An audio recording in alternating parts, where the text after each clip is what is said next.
Hello everyone, welcome to allrounder siblings. आज हम करेंगे class 9th biology ICSE board chapter number 1 the cell, जिसके 5 to 6 parts already upload हो चुके हैं एंड लास्ट पार्ट में हमने इस चैप्टर की एक्सरसाइजेस कवर की थी।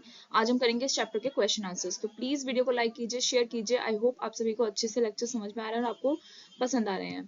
तो चलिए आज का लेक्चर स्टार्ट करते हैं, जिसे हम सबसे पहले करेंगे शॉर्ट क्वेश्चन आंसर। सबसे पहला क्वेश्चन है, do you agree that a cell is a building block of life? If yes, explain why. क्या आप एग्री करते हैं कि सेल जो है वो बिल्डिंग ब्लॉक होता है लाइफ का, यानी कि लाइफ जो बनती है उसका मेन एलिमेंट, सबसे छोटा जो बेसिक यूनिट होती है वो सेल होती है? अगर आप इस बात से एग्री करते हैं तो क्यों करते हैं ये आपको एक्सप्लेन करना है। तो आंसर है yes, a cell is building block of life. क्यों होता है? Because it is the basic structural, functional, biological and smallest unit of all living organisms. क्योंकि ये जो सेल होता है वो जितने भी हमारे लिविंग ऑर्गेनिजम्स प्रेजेंट हैं, चाहे छोटे से छोटा बड़े से बड़ा, जितने भी लिविंग ऑर्गेनिजम्स हैं उनका बेसिक जो स्ट्रक्चर बनता है, जैसे हमारा जो घर होता है उसका बेसिक स्ट्रक्चर जो बिल्डिंग ब्लॉक होता है वो क्या होता है? ईंट होती है। ऐसे ही ब्रिक होती है ना? ऐसे ही लिविंग ऑर्गेनिजम्स का बेसिक स्ट्रक्चर जो बनता है वो सेल से बनता है। फंक्शन जो होता है वो सारा सेल में परफॉर्म किया जाता है। बायोलॉजिकल और स्मॉलेस्ट यूनिट जो होती है वो लिविंग ऑर्गेनिज्म में सेल ही होता है, इसीलिए ये बिल्डिंग ब्लॉक कहलाता है। Next question, it is said that the ultimate chemical nature of protoplasm can not be analysed by. ये कहा जाता है कि प्रोटोप्लाज्म का जो मेन एग्जैक्ट केमिकल नेचर है ना, आप उसे एनालाइज नहीं कर सकते, उसका पता नहीं लगा सकते। तो ऐसा क्यों कहा जाता है? Because of its complex mixture. क्योंकि ये जो प्रोटोप्लाज्म होता है ये आपका एक कॉम्प्लेक्स मिक्सचर होता है, कॉम्प्लिकेटेड मिक्सचर होता है, जिसके इंडिविजुअल कंपोनेंट्स को, जिसके सेपरेट कंपोनेंट्स को can not be analysed. Individually आप एनालाइज नहीं कर सकते, ना ही उन्हें स्टडी कर सकते, ना ही कुछ कर सकते, बिकॉज ये एक कॉम्प्लेक्स मिक्सचर होता है। It is constantly changing due to metabolic processes. और ये जो आपका प्रोटोप्लाज्म होता है ना, इसका मिक्सचर, ये जो इसमें मिक्सचर पाया जाता है, ये कॉन्स्टेंटली चेंज होता रहता है, लगातार चेंजेस इसमें आते रहते हैं, क्योंकि इसमें मेटाबॉलिक प्रोसेसेस होती हैं। ठीक है, यानी कि सेल के अंदर बहुत सारी एक्टिविटीज होती हैं, ब्रेक डाउन भी होता है, प्रोडक्शन भी होता है।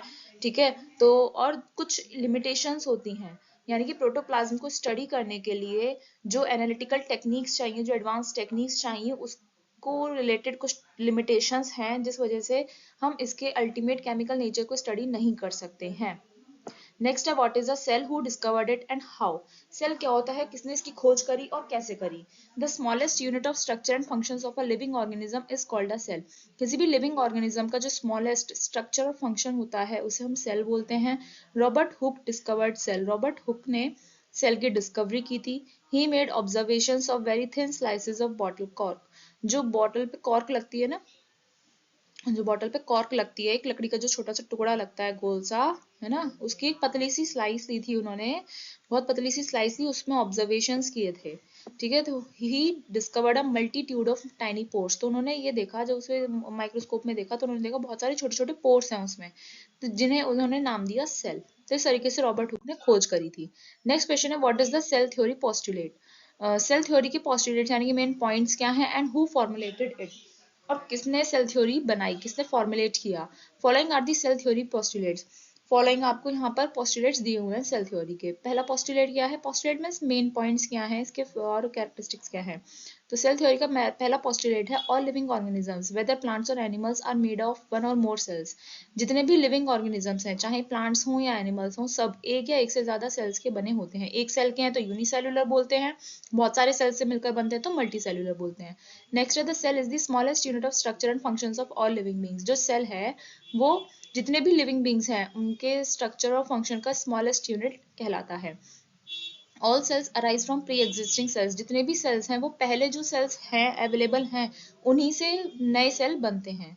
Sales contain hereditary information which is pass from cell to cell during cell division. Cell में हेरिडिटरी इंफॉर्मेशन होती है जो जनरेशन टू जनरेशन पास होती रहती है। जब सेल डिवीजन, जो generation to generation cell division के दौरान ये हेरिडिटरी इंफॉर्मेशन जो होती है वो पास होती है, पहले सेल टू सेल पास होती है, तब वो हेरिडिटरी इंफॉर्मेशन पूरी पास होती है। नेक्स्ट है, the chemical composition metabolic activities of all the cells are fundamentally similar. जितने भी सेल्स हैं उनका केमिकल कंपोजिशन, यानी कि उनमें जो जो एलिमेंट्स पाए जाते हैं, किस अमाउंट में पाए जाते हैं और उनमें क्या क्या केमिकल्स पाए जाते हैं, उन सभी का, और मेटाबॉलिक एक्टिविटीज जो सेल्स परफॉर्म करते हैं वो ऑलमोस्ट सभी के सेम ही होते हैं। तो ये मेन पोस्टुलेट्स थे सेल थ्योरी के। अब ये आपसे पूछा है कि ये फॉर्मुलेट किसने करी थी सेल थ्योरी, यानी कि बनाई किसने थी। इन 1838 में एक जर्मन बॉटनिस्ट थे, जर्मनी के एक बॉटनिस्ट थे जो प्लांट्स की स्टडी करते हैं, उन्हें हम बॉटनिस्ट बोलते हैं, एमजे स्क्लीडन। और 1839 में एक जर्मन जूलॉजिस्ट थे, जूलॉजिस्ट यानी जो एनिमल्स की स्टडी करते हैं, Theodor Schwann, he formulated it. तो इन दोनों ने मिलकर ये सेल थ्योरी बनाई थी। नेक्स्ट है डिफरेंशिएट बिटवीन द फॉलोइंग। अब इन सब में आपको डिफरेंसेस बताने हैं। पहला डिफरेंस आपको देना है प्लांट सेल और एनिमल सेल के बीच में। ऐसे तो बहुत सारे पॉइंट्स हैं जो आपको बुक में भी टेबल दी हुई है, तो आप इनमें से कुछ भी पॉइंट्स लिख सकते हैं। यहाँ पर हमने 4 पॉइंट्स लिखे हैं। तो प्लांट सेल में सेल वॉल जो होती है वो प्रेजेंट रहती है, जबकि एनिमल सेल में सेल वॉल नहीं होती है। प्लांट सेल में साइटोप्लाज्म जो होता है वो पेरीफेरी की तरफ होता है। पेरीफेरी में थोड़ा सा किनारे की साइड होता है सेल वॉल के पास को। और एनिमल सेल में साइटोप्लाज्म जो होता है वो डेंसर होता है, बहुत ज्यादा होता है, और ग्रैन्युलर होता है, थोड़ा सा दानेदार होता है, and occupies most of the space in the cell. और सेल में मोस्ट ऑफ स्पेस कौन ऑक्यूपाई करता है? साइटोप्लाज्म ऑक्यूपाई करता है in animal cell. Plant cell में वैक्यूल्स जो होते हैं वो बहुत बड़े होते हैं और मेन कंपोनेंट कहलाते हैं वैक्यूल्स। एनिमल सेल में वैक्यूल्स जो होते हैं वो स्मॉल साइज के होते हैं। प्लांट सेल में न्यूक्लियस जो पाया जाता है वो पेरीफेरी की तरफ पाया जाता है, एंड एनिमल सेल में न्यूक्लियस आपका सेंट्रली लोकेटेड होता है। प्लांट सेल में न्यूक्लियस पेरीफेरी की तरफ क्यों पाया जाता है? बिकॉज वैक्यूल्स जो होते हैं प्लांट सेल में वो आपका मोस्ट ऑफ पार्ट कवर कर लेते हैं। नेक्स्ट डिफरेंस देना है आपको सेंट्रोजोम एंड क्रोमोजोम के बीच में। Centrosome it is a region surrounding the centrioles located near nucleus. Centrosome एक एरिया होता है जो सेंट्रियोल्स के आसपास पाया जाता है और ये न्यूक्लियस के पास लोकेटेड रहता है सेंट्रोजोम। जबकि क्रोमोजोम क्या होता है? The network of chromatin fibres. जो क्रोमेटिन फाइबर्स होते हैं उनका बहुत सारा एक बड़ा सा नेटवर्क होता है। जब रेस्टिंग स्टेज में होता है तो क्या होता है? वो नेटवर्क कंडेंस हो जाता है और क्रोमोजोम्स बन जाते हैं सेल डिवीजन की प्रोसेस से। ठीक है, centrosome and chromosome. Centrosome initiates and regulates cell division. Centrosome क्या करता है? सेल डिवीजन की प्रोसेस को इनिशिएट करता है, दैट मीन्स स्टार्ट करता है, और रेगुलेट करता है यानी कि कंट्रोल करता है। सेंट्रोजोम क्या कंट्रोल करता है? सेल डिवीजन की प्रोसेस को। क्रोमोसोम में क्या है? They carry hereditary information of the genes from parents to offsprings. Chromosome जो होते हैं वो पेरेंट्स से ऑफस्प्रिंग्स यानी कि जो न्यू जनरेशन आने वाली है उन तक हेरिडिटरी इंफॉर्मेशन को लेकर जाते हैं क्रोमोसोम्स। सेंट्रोजोम क्या करते हैं? Forms spindle fibres with the help of esters. Asters की हेल्प से स्पिंडल फाइबर्स बनाते हैं कौन? सेंट्रोजोम्स। जबकि क्रोमोसोम क्या करते हैं? उनमें डीएनए पाया जाता है और ये हमारे सेल के जो न्यूक्लियस होता है उसके अंदर ये क्रोमोसोम पाया जाता है। और अगर आपको अच्छे से और ज्यादा एक्सप्लेनेशन चाहिए तो आप हमारे प्लेलिस्ट सेक्शन में जा सकते हैं हमारे चैनल की, वहां पर आपको सारी सीरीज में मिल जाएंगे, आप पूरा चैप्टर अच्छे से स्टडी कर सकते हैं। नेक्स्ट डिफरेंस आपको देना है प्रोकैरियोट्स एंड यूकैरियोट्स में। Prokaryotes these are the cells without a nucleus और a primitive nucleus called nucleoid. ये प्रोकैरियोट्स जो होते हैं वो सेल्स होते हैं जिनमें न्यूक्लियस नहीं होता है, या फिर होगा तो प्रिमिटिव होगा, यानी कि एडवांस नहीं होता, थोड़ा प्रीमेच्योर जिसे आप बोल सकते हैं, ऐसा न्यूक्लियस पाया जाता है। प्रीमेच्योर वाले को हम बोलते हैं न्यूक्लियोइड। एंड यूकैरियोट्स में क्या होता है? These are the cells that contain a membrane bound nucleus. यानी कि प्रोकैरियोट्स में जो न्यूक्लियस होता है इनमें मेम्ब्रेन नहीं पाई जाती, या तो न्यूक्लियस नहीं होगा या फिर होगा अगर न्यूक्लियस तो आपका प्रिमिटिव होगा यानी कि प्रीमेच्योर होगा, जिसे आप न्यूक्लियोइड बोलते हैं, उसमें सेल मेम्ब्रेन नहीं होती है। बट यूकैरियोट्स में आपकी मेम्ब्रेन बाउंड न्यूक्लियस पाया जाता है। ठीक है, प्रोकैरियोट्स में मेम्ब्रेन बाउंड ऑर्गेनेलीज नहीं होती हैं। ठीक है, जबकि यूकैरियोट्स में मेम्ब्रेन बाउंड ऑर्गेनेलीज प्रेजेंट रहती हैं। न्यूक्लियस पर तो होती ही है मेम्ब्रेन, लेकिन जो बाकी की ऑर्गेनेलीज हैं उनमें भी मेम्ब्रेन पाई जाती है। प्रोकैरियोट्स में बोल रहा है prokaryotic cells are found in single celled organisms such as bacteria. Prokaryotes में क्या बोल रहा है? प्रोकैरियोटिक सेल्स जो होते हैं वो आपके सिंगल सेल्ड ऑर्गेनिजम्स जैसे बैक्टीरिया उनमें पाए जाते हैं। क्या? प्रोकैरियोटिक सेल्स सिर्फ सिंगल सेल्ड ऑर्गेनिजम्स में पाए जाते हैं, जबकि यूकैरियोटिक सेल्स जो होते हैं वो आपके यूनिसेल्युलर और मल्टीसेल्युलर ऑर्गेनिजम्स दोनों में पाए जाते हैं। नेक्स्ट डिफरेंस आपको देना है ल्यूकोप्लास्ट एंड क्रोमोप्लास्ट में। किसमें? Leucoplast and chromoplast. ल्यूको यानी कि व्हाइट, ये कलरलेस प्लास्टिड्स होते हैं because they do not contain any pigment. इनमें कोई भी पिगमेंट नहीं होता है यानी कि कलर्ड सब्सटेंस नहीं पाया जाता है, सो ये आपके कलरलेस प्लास्टिड्स होते हैं। जबकि क्रोमोप्लास्ट, क्रोमो मीन्स होता है कलर्ड, तो यानी कि क्रोमोप्लास्ट होते हैं आपके कलर्ड प्लास्टिड्स, क्योंकि इनमें various different coloured substances present रहते हैं जिन्हें हम पिगमेंट्स बोलते हैं। ल्यूकोप्लास्ट क्या करते हैं? वो फूड मटेरियल को स्टोर करने का काम करते हैं। जबकि क्रोमोप्लास्ट क्या करते हैं? They provide colour to plants leaves and flowers. जो प्लांट लीव्स और फ्लावर्स होते हैं उन्हें कलर प्रोवाइड करने का काम होता है क्रोमोप्लास्ट का। ल्यूकोप्लास्ट को आपने फर्दर हमने पढ़ा था 3 पार्ट्स में डिवाइड करते हैं, एमाइलोप्लास्ट, इलियोप्लास्ट एंड एल्यूरोप्लास्ट। अगर आपने चैप्टर अच्छे से पढ़ा है तो आप लोग मुझे कमेंट सेक्शन में बताइए कि एमाइलोप्लास्ट, इलियोप्लास्ट एंड एल्यूरोप्लास्ट इनका मीनिंग क्या होता है। ठीक है, जिसका आंसर सही होगा उसे हम पिन करेंगे। क्रोमोप्लास्ट को भी फर्दर 2 टाइप्स में डिवाइड किया गया था। एक था फोटोसिंथेटिकली इनएक्टिव प्लास्टिड्स और दूसरा है आपका फोटोसिंथेटिकली एक्टिव प्लास्टिड्स। नेक्स्ट हम आगे बढ़ते हैं, जिसमें आपको देना है difference cell wall and cell membrane के बीच में। Plant cells have a cell wall on the outer layer. Plant cells में क्या होता है आपका, मान लीजिए ये आपके प्लांट सेल है, ठीक है, ये आपका प्लांट सेल हो गया। तो आउटर लेयर में ये वाली जो लेयर होगी आपकी, ये किसकी होगी, ये सेल वॉल की होगी, ठीक है। जबकि एनिमल सेल्स में सिर्फ सेल मेम्ब्रेन पाई जाती है। एनिमल सेल्स में आपकी सिर्फ सेल मेम्ब्रेन रहती है। समझ में आया? आई होप आपको अच्छे से समझ में आ गया है। और क्या बोल रहा है, क्या बोला, प्लांट सेल्स में सिर्फ सेल वॉल होती है, जो होती है वो सिर्फ आउटर लेयर में होती है, जबकि एनिमल सेल्स में सिर्फ सेल मेम्ब्रेन होती है। सेल मेम्ब्रेन क्या करती है, it acts as barrier between the inner and outer surface of a cell. Cell membrane क्या करती है, सेल का जो इनर एटमॉस्फेयर है और आउटर एटमॉस्फेयर है उसके बीच में बैरियर का काम करती है, क्योंकि आउटर एटमॉस्फेयर में बहुत सारे जर्म्स और बैक्टीरिया और वेस्ट सब्सटेंस होता है जो हमें नहीं चाहिए होता है, उनके बीच में ये बैरियर का काम करती है सेल मेम्ब्रेन। सेल वॉल क्या है, it is a rigid protective layer outside the cell membrane. Cell membrane के बाहर ये लेयर होती है सेल वॉल की, जो बहुत ठोस होती है और प्रोटेक्टिव होती है, प्रोटेक्ट करने का काम करती है। सेल मेम्ब्रेन में क्या है, एनिमल सेल्स में it is present in the outer most layer of the cell. Cell की जो आउटर मोस्ट लेयर होती है उसी को सेल मेम्ब्रेन बोला जाता है। नेक्स्ट है, it is non living and mainly composed of cellulose. Cell wall जो होती है वो आपकी नॉन लिविंग होती है और मेनली किससे बनी होती है, सेल्यूलोज से बनी हुई होती है। सेल मेम्ब्रेन में क्या है, इन प्लांट सेल्स, अगर हम प्लांट सेल्स की बात करें तो ये लेयर आपकी सेल वॉल के नीचे पाई जाती है। सेल वॉल के नीचे सेल मेम्ब्रेन पाया जाता है प्लांट्स में, जबकि एनिमल सेल्स में सेल वॉल नहीं पाई जाती है, सिर्फ सेल मेम्ब्रेन पाई जाता है। नेक्स्ट डिफरेंस आता है हमारा न्यूक्लियस एंड न्यूक्लियोलस के बीच में। क्या, nucleus and nucleolus.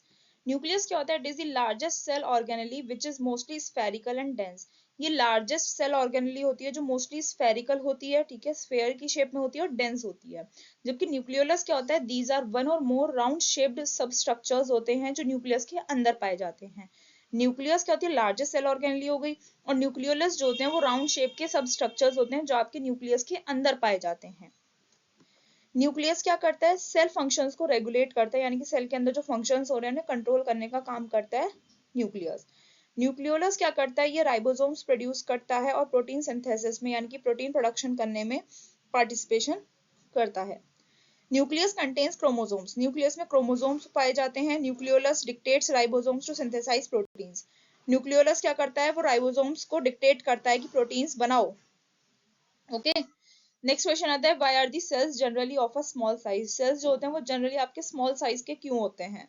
The cells are generally of small size because smaller cells होंगे so they have a larger surface area volume ratio. Smaller cells का क्या होता है, सरफेस एरिया वॉल्यूम रेशियो जो होता है बड़ा होता है।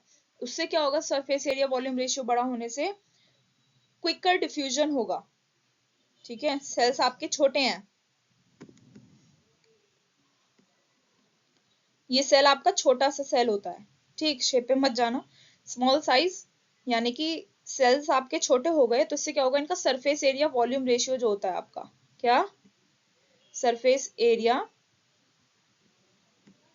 वॉल्यूम रेशियो, ये वाला जो रेशियो आता है इसकी वजह से क्या होगा, क्विकर डिफ्यूजन होगा। यानी कि ये जो सेल है और जो भी चीज बाहर जानी है या कुछ चीज अंदर आनी है, तो ये जो डिफ्यूजन होगा ये बहुत जल्दी हो जाएगा, ठीक है। और दूसरा बोल रहा है, स्मॉलर सेल्स का हाई न्यूक्लियर साइटोप्लाज्मिक रेशियो होता है which allows the cell to have better metabolic activities. क्या, स्मॉलर सेल साइज जो होगा स्मॉल होगा, तो जो न्यूक्लियर साइटोप्लाज्मिक रेशियो होता है उसकी वजह से सेल के अंदर जो भी मेटाबॉलिक एक्टिविटीज होती हैं वो अच्छी होती हैं और सही तरीके से होती हैं, बेटर तरीके से हो जाती हैं। तो ये दो रीजंस हैं, सेल जो साइज होता है वो जनरली स्मॉल होता है। Why do plant cells contain fewer mitochondria. Plant cells में कम माइटोकॉन्ड्रिया क्यों पाया जाता है, बिकॉज माइटोकॉन्ड्रिया प्रोड्यूसेस एनर्जी, क्योंकि माइटोकॉन्ड्रिया क्या करता है, एनर्जी प्रोड्यूस करता है in the form of ATP. ATP means adenosine triphosphate. And plants do not need much energy. अब प्लांट्स को ज्यादा तो एनर्जी नहीं चाहिए, है ना, कॉमन सी बात है, प्लांट्स को ज्यादा एनर्जी नहीं चाहिए because they do not have to move, उन्हें मूव नहीं करना होता। हमें ज्यादा क्यों चाहिए ह्यूमन बींग्स को, एनिमल्स को, क्योंकि हमें मूव करना होता है। तो प्लांट्स को तो मूव नहीं करना होता, इसलिए उनमें कम माइटोकॉन्ड्रिया पाया जाता है। नेक्स्ट है justify the statement mitochondria are power house of a cell. इस स्टेटमेंट को आपको एक्सप्लेन करना है, जस्टिफाई करना है कि माइटोकॉन्ड्रिया जो होते हैं वो सेल के पावर हाउस होते हैं। Because mitochondria gives the energy to the cells, क्योंकि माइटोकॉन्ड्रिया क्या करता है, सेल्स को एनर्जी देता है। क्या करता है, सेल्स को एनर्जी देता है। These organelles generate most of the energy of the cell in the form of adenosine triphosphate। और ये जो ऑर्गेनेलीज होती हैं, कौन सी ऑर्गेनेली, माइटोकॉन्ड्रिया, ये सेल में जो मोस्ट ऑफ एनर्जी चाहिए होती है यही प्रोड्यूस करती हैं in the form of ATP, adenosine triphosphate. Next है व्हाट आर वैक्यूल्स। वैक्यूल्स क्या होते हैं, why do plant cells have a large central vacuole. Plant cells में लार्ज सेंट्रल वैक्यूल क्यों पाया जाता है। Vacuoles are single membrane bound organelles found in cells of plants, animals and fungi। Vacuoles क्या होते हैं, सिंगल मेम्ब्रेन बाउंड ऑर्गेनेलीज होती हैं, जो सिंगल मेम्ब्रेन की होती हैं। वैक्यूल्स जो होते हैं सिंगल मेम्ब्रेन से कवर्ड होते हैं, जो किसी भी प्लांट्स, एनिमल्स और फंजाई के सेल्स में ये पाए जाते हैं। Plants have a large central vacuole. Plants में ना बड़ा सेंट्रल वैक्यूल पाया जाता है। आपको डायग्राम का याद होगा, हमने देखा था, क्योंकि वो एक स्टोरेज सेक का काम करते हैं। सेल में स्टोरेज का काम होता है वैक्यूल में, ताकि फूड को स्टोर किया जा सके या फिर सेल्स को, उनके सेल्स में जो भी वेस्ट प्रोडक्ट होता है उनके रिमूव होने तक उसे वहां तक स्टोर किया जा सके एंड आइसोलेट देम। और जो भी आपका, जो आपके स्टोरेज किया गया है उसे सेल ऑर्गेनेलीज जो है बाकी की, और जो साइटोप्लाज्म है उससे आइसोलेट करके रखा जा सके, उससे अलग रखा जा सके, इसलिए प्लांट सेल्स में लार्ज सेंट्रल वैक्यूल पाया जाता है। नेक्स्ट क्वेश्चन है, how is the shape of a cell related to its function. किसी भी सेल की जो शेप होती है वो उसके फंक्शन से कैसे जुड़ी हुई होती है। Different types of cells show different shapes. Different types के जो सेल्स होते हैं वो डिफरेंट शेप्स शो करते हैं। These shapes reflect the functions that each cell performs। ये जो shapes होते हैं ये हर सेल के फंक्शन को रिफ्लेक्ट करते हैं कि वो सेल किस टाइप का फंक्शन परफॉर्म करेगा। अब जैसे आपको यहाँ पर ये प्रोकैरियोट और यूकैरियोट का डायग्राम दिखाया हुआ है, ये प्रोकैरियोट है, यहाँ पर आप देख रहे हैं न्यूक्लियोइड है, क्योंकि इसमें कोई मेम्ब्रेन नहीं है, मेम्ब्रेन बाउंडेड नहीं है, इसलिए हम इसमें न्यूक्लियोइड बोलते हैं। और यहाँ पर देखिए ये न्यूक्लियस जो होता है ये आपका मेम्ब्रेन बाउंडेड है, इनर मेम्ब्रेन भी है, आउटर मेम्ब्रेन भी है, और इसके अंदर पाया जाता है आपका न्यूक्लियोलस। आई होप आपको याद है ये सब कुछ। ये जो ग्रेन्यूल्स आप देख रहे हैं ये राइबोसोम्स पाए जाते हैं, इसमें व्हाइट कलर के ग्रेन्यूल्स दिख रहे हैं ना आपको, ये राइबोसोम्स होते हैं। और ये आपकी सेल मेम्ब्रेन हो गई, ठीक है। और अंदर वाली क्या होती है, सेल वॉल होती है, क्योंकि ये बैक्टीरिया का है और ये आपका एनिमल सेल है। तो सेल मेम्ब्रेन जो होती है इसमें आपकी आउटर मोस्ट होती है, और बैक्टीरिया में क्या होती है, इनर मोस्ट होती है। आउटर मोस्ट कौन सी होती है, सेल वॉल, ठीक है। और ये इसका कैप्सूल हो गया, ये फ्लैजिलम होता है जो इसे मूव करने में हेल्प करता है। इधर अगर हम बात करें तो ये न्यूक्लियस की जो मेम्ब्रेन होती है इसे हम न्यूक्लियर मेम्ब्रेन बोलते हैं। अंदर न्यूक्लियस हो गया ये, ठीक है, और ये वाला ये न्यूक्लियोलस होता है। ये हो गई आपकी साइटोप्लाज्मिक मेम्ब्रेन जो साइटोप्लाज्म की बनी होती है, और अंदर जो लिक्विड पाया जाता है उसे हम साइटोप्लाज्म बोलते हैं। This is mitochondria and it is Golgi apparatus। ये क्लोरोप्लास्ट होता है जो ग्रीन कलर प्रोवाइड करता है, ओके। और बाकी एंडोप्लाज्मिक रेटिकुलम है जिसके 2 पार्ट्स होते हैं, रफ एंड स्मूथ, है ना, ये सब चीजें हैं। अब आते हैं हमारे long question answer. Describe the structure and function of mitochondria. Mitochondria का स्ट्रक्चर और फंक्शन आपको डिस्क्राइब करना है। माइटोकॉन्ड्रिया आर रॉड शेप्ड और granule like double membrane bound organelle. Mitochondria क्या होती है, रॉड शेप की होती है, देख रहे हैं ना, ये थोड़ा सा आपका क्या है, ये आपकी रॉड शेप की हो गई, ऐसे लंबी सी है ना, रॉड शेप की होती है, ग्रेन्यूल लाइक की होती है, ग्रेन्यूल यानी कि दाने जैसी होती है, डबल मेम्ब्रेन की होती है ये आपकी। एक इसमें इनर मेम्ब्रेन पाई जाती है और एक इसमें पाई जाती है आपकी आउटर मेम्ब्रेन। ये 2 मेम्ब्रेन आप देख सकते हैं यहाँ पर। It has the outer membrane and the inner membrane जो फ्रीली परमिएबल होती हैं। क्या होती हैं ये, फ्रीली परमिएबल होती हैं, स्मूथ होती हैं और ऑर्गेनेली को कवर करके रखती हैं। इनर मेम्ब्रेन में बहुत सारी फोल्ड्स पाए जाते हैं, देख रहे हैं ना आप, इसमें फोल्ड्स इस तरीके से ये पाए जा रहे हैं, या फिर आप इनमें फिंगर लाइक प्रोजेक्शंस भी देख सकते हैं, इन्हें हम बोलते हैं क्रिस्टे। ये जो फोल्ड्स होते हैं इन्हें हम बोलते हैं क्रिस्टे।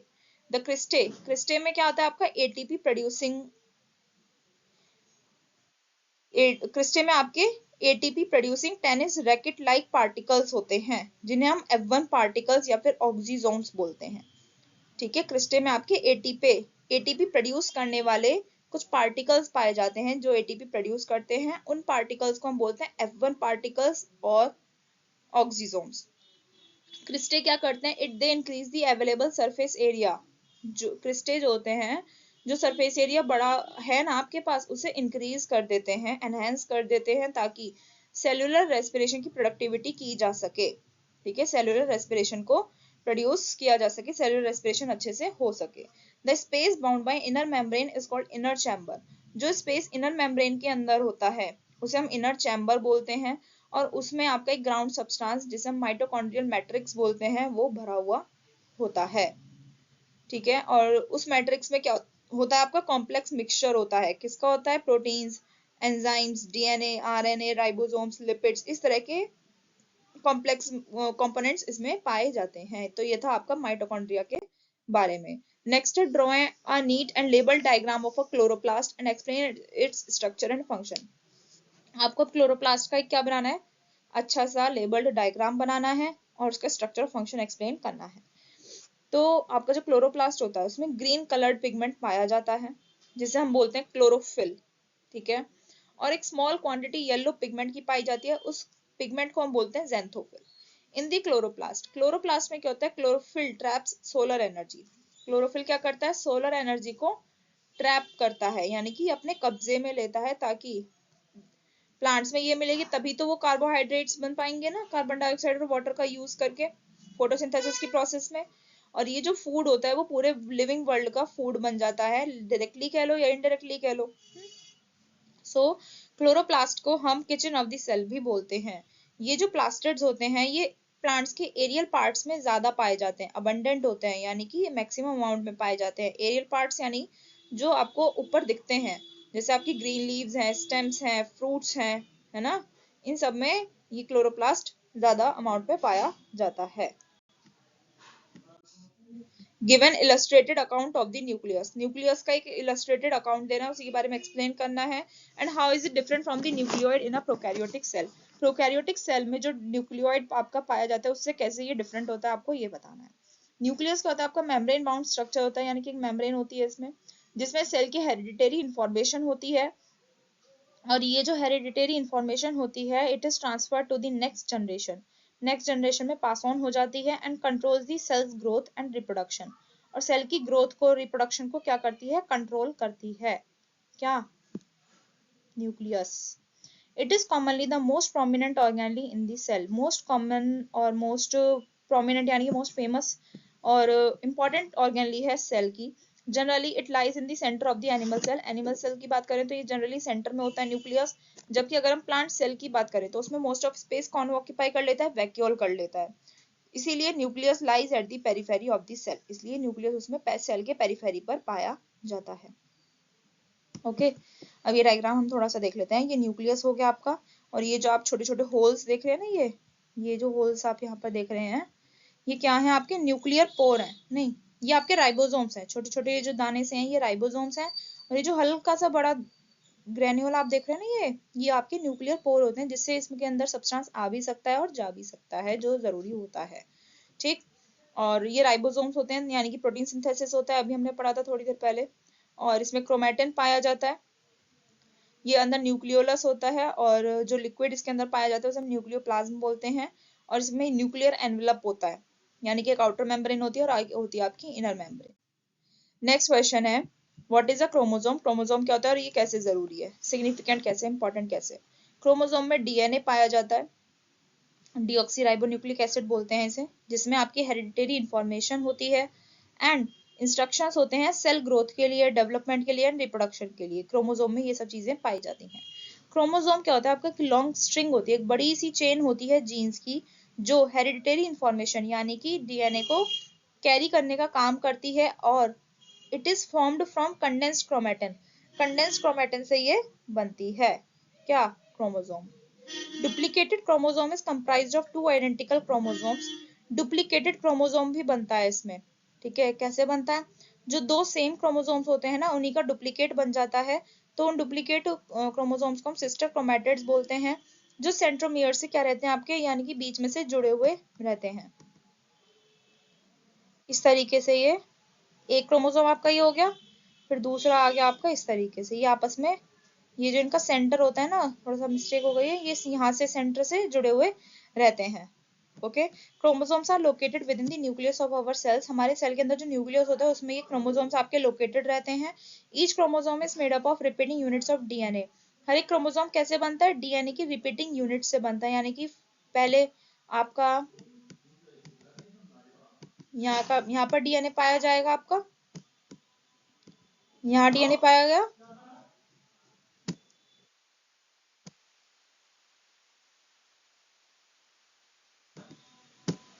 ठीक है। क्या होगा? पहले आपका एक डीएनए, फिर दूसरा डीएनए, फिर तीसरा डीएनए, इस तरीके से बनेगा, टाइटली कॉइल्ड रहता है आपस में, ठीक है। और प्रोटीन्स के चारों तरफ ये पाया जाता है, उन प्रोटीन्स को हम बोलते हैं हिस्टोन्स। उस पर ये टाइटली कॉइल्ड रहता है आपका डीएनए, ठीक है, जो उसके स्ट्रक्चर को सपोर्ट करता है। और इस स्ट्रक्चरल यूनिट को हम क्या बोलते हैं? न्यूक्लियोसोम बोलते हैं। Your next question is draw well labelled diagrams of any animal cell और अ प्लांट सेल। ये हम बहुत बार एक्सप्लेन कर चुके हैं, और अच्छे से आपको इसका ब्रीफ चाहिए तो आप चैप्टर देख सकते हैं, ठीक है। ये एनिमल सेल है इधर आपका, और ये आपका प्लांट सेल हो गया। नेक्स्ट क्वेश्चन है give 3 important functions of each of the following. हर एक का आपको 3 इंपॉर्टेंट फंक्शंस देने हैं, कितने भी दे सकते हैं आप बाकी। पहला है ER, that means endoplasmic reticulum. ये क्या करता है? Supportive framework for the cell, cell को सपोर्टिव फ्रेमवर्क प्रोवाइड करता है। Synthesis and transport of proteins and fats, proteins and fats का सिंथेसिस करता है, प्रोडक्शन करता है, उन्हें ट्रांसपोर्ट करने का काम करता है एंडोप्लाज्मिक रेटिकुलम। फिर गोल्गी apparatus क्या करता है? Synthesis and secretion of enzymes, hormones etcetera. Enzymes hormones को प्रोड्यूस करता है और उन्हें सिक्रीट करता है। Formation of acrosome of sperm, sperm में एक्रोसोम पाया जाता है, ठीक है, उसके फॉर्मेशन में गोल्गी apparatus हेल्प करता है। फिर आता है आपका lysosomes, destroy foreign substances. Lysosome क्या करते हैं? फॉरेन सब्सटेंसेस को डिस्ट्रॉय कर देते हैं। Digest cartilages during formation of bones, जब बोन्स बनना होता है, जब बोन्स का प्रोडक्शन होता है ना, तो उनमें कार्टिलेज को डाइजेस्ट करके ये लाइसोसोम क्या करता है? बोन फॉर्मेशन में हेल्प करता है। एंड लाइसोसोम इंट्रासेल्युलर डाइजेशन भी करता है। इंट्रासेल्युलर यानी कि सेल के अंदर जो भी डाइजेशन प्रोसेस होनी होती है उसे परफॉर्म करने में लाइसोसोम्स हेल्प करते हैं। फिर आते हैं आपके प्लास्टिड्स। प्लास्टिड्स का क्या फंक्शन है? Chromoplast impart colour to flowers and fruits which help in pollination of the flowers and dispersal of seeds. Plastids में जो आपके क्रोमोप्लास्ट पाए जाते हैं वो फ्लावर्स और फ्रूट्स को कलर देते हैं, ताकि पॉलिनेशन की प्रोसेस में जो फ्लावर्स में पॉलिनेशन होता है और सीड्स का डिस्पर्जल होता है, यानी कि एक फ्लावर से दूसरे फ्लावर पर जो सीड्स चले जाते हैं, उसमें हेल्प मिलती है। दूसरा, जैसे इसमें क्लोरोप्लास्ट भी पाया जाता है, वो क्या करता है? सोलर एनर्जी को ट्रैप करता है फोटोसिंथेसिस की प्रोसेस के लिए। और इस क्लोरोप्लास्ट में एक पिगमेंट पाया जाता है जिसे हम बोलते हैं क्लोरोफिल। ल्यूकोप्लास्ट क्या करता है? स्टार्च को स्टोर करता है। ल्यूकोप्लास्ट स्टोर करता है स्टार्च को। Nucleus regulates cell functions. Nucleus क्या करता है? सेल फंक्शन को रेगुलेट करता है। If removed cell dies, nucleus को अगर हटा दिया तो सेल मर जाएगा, क्योंकि सारे सेल फंक्शंस का सेंटर यही होता है। और न्यूक्लियस में आपके क्रोमोसोम्स पाए जाते हैं जो हेरिडिटरी इंफॉर्मेशन को कैरी करने में हेल्प करते हैं। ये चैप्टर आपका फाइनली कंप्लीट हो गया। बहुत लेंथी चैप्टर था। नेक्स्ट लेक्चर में मिलेंगे जिसमें हम पढ़ेंगे chapter number 2, that means tissues. वो भी लेंथी चैप्टर है, वो भी ऐसे ही पार्ट्स रहेंगे उसके, तो प्लीज कॉपरेट कीजिएगा। और इससे ज्यादा स्पीड से तो नहीं पढ़ा सकती, फिर आप लोगों को दिक्कत होगी, ठीक है। ना ही ज्यादा लेंथी लेक्चर करूंगी मैं और ज्यादा, ताकि आप लोग बोर ना हो। एंड प्लीज प्लीज ज्यादा से ज्यादा लाइक कीजिए, शेयर कीजिए अपने फ्रेंड्स क्लासमेट्स के साथ, कमेंट करके जरूर बताइए लेक्चर आपको कैसा लगा।